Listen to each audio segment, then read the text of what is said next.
Барлыгы 3700 гектар җире булган, басучылык тармагы белән шөгыльләнгән игенче крестьян фермерлык хуҗалыгы 4 ел элек тергезелеп, үз хезмәтен юктан башлап җибәрде. Шушы кыска гына вакыт эчендә тырыш хезмәт коллективы белән уңышларга ирешеп, эшчәнлеген алып бара.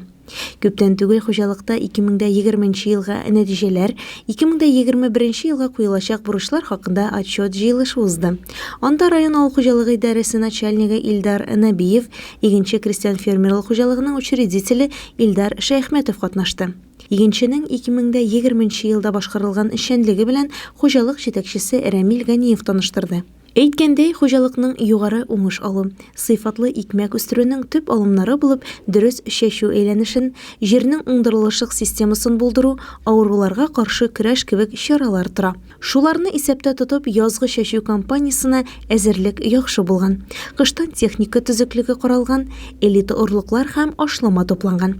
Нәтиҗәдә хуҗалык бөртеклеләрнең һәр гектарыннан 21 центнер уңыш алып, 52322 центнер икмәк җыйнап алган. Агымдагы ел уңышына максат тагы да югары. Яңа сезонга эшчәнлекне игенчеләр башлаганда инде.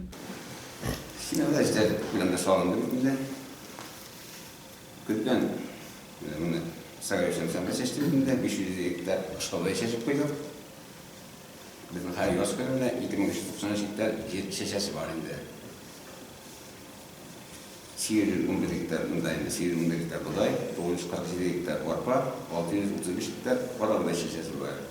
Екі машина көтәуі, бұл трансыма бұлар етінде, жүгірін бесетінер ярымға әрі партайылда бар. Бара, теге, кішелермелеріміз, көрсеткішілеріміз, бұлда бардай мәсул деймінде, біз ішләсішлерінде. Барлык хезмәт шушы җирлектә гомер кичерүче кызлар, егетләр белән үтәлә.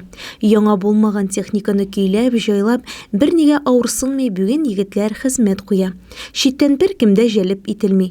Хуҗалыкның механизация өлешенә килгәндә, чәчү компаниясына техника әзерлеге һәм агрегат ремонты тамамлану алдында. Агымдагы елда хуҗалыкның техник базасында яңарту күзаллана. Чыгышын тамамлап, Рамил Ганиев хуҗалыкта эш куйган хезмәткәрләргә үзенең рәхмәтләрен җиткерде, аларга уңышлар теләде. Җыелыш ахырында игенче хуҗалыгының алдынгы хезмәткәрләре Зөһрә Сафиуллина, Башкортстан Республикасының авыл хуҗалыгы министрлыгы, механизатор Илдус Гайсин һәм шофер Рамил Иргалин муниципаль район хакимиятының, механизатор Альфред Ганиев һәм шофер Ришат Газетдинов район авыл хуҗалыгы идарәсенең почет грамоталары белән бүләкләнде. Башка хезмәткәрләргә килгәндә, хуҗалыкның бер эшчесе дә бүләксез кайтмады. Һәр барчасына хуҗалыкның мактау кәгазьләре һәм бүләкләре тапшырылды.